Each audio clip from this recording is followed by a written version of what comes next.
It was a sunny day and the blinding light shone in his head. Charles had almost anything he could want: an Apple Watch that could call his black limo, and very expensive shoes. His watch rang.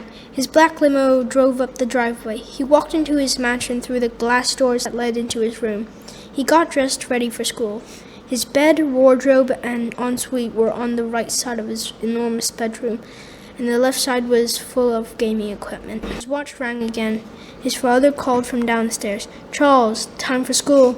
He opened the door and went down the spiral stairs, and opened the front door and walked down the driveway and got into the black limo. His warm black limo had heating in the back. He arrived 10 minutes later. His friends came up to greet him. There was something most people didn't know about his friends. They were very naughty because after school they liked to go down to the poor part of town and smash windows. His first boring lesson was English. They were supposed to write about some spooky stories. His second lesson was maths. He didn't mind maths too much, but it was still boring. Went the school well, as he was so relieved because he nearly fell asleep on his maths Pyrrha test. Today, one of his friends recommended a small little part of town. They went down to the little part. His friends started picking up small rocks and throwing them at the alley windows of the cars parked along the small, dark alley.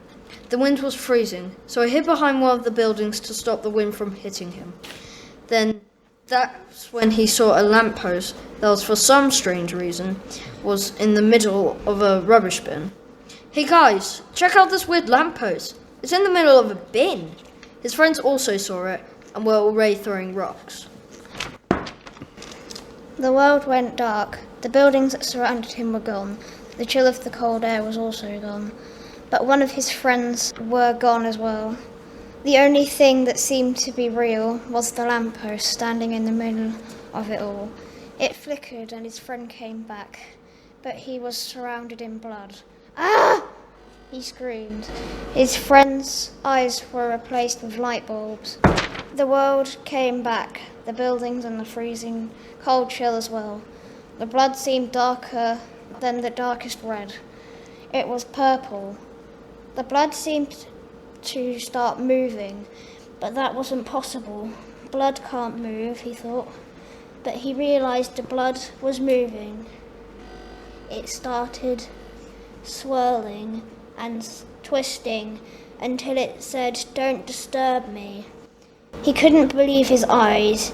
He said sorry, but nothing would bring his friend back.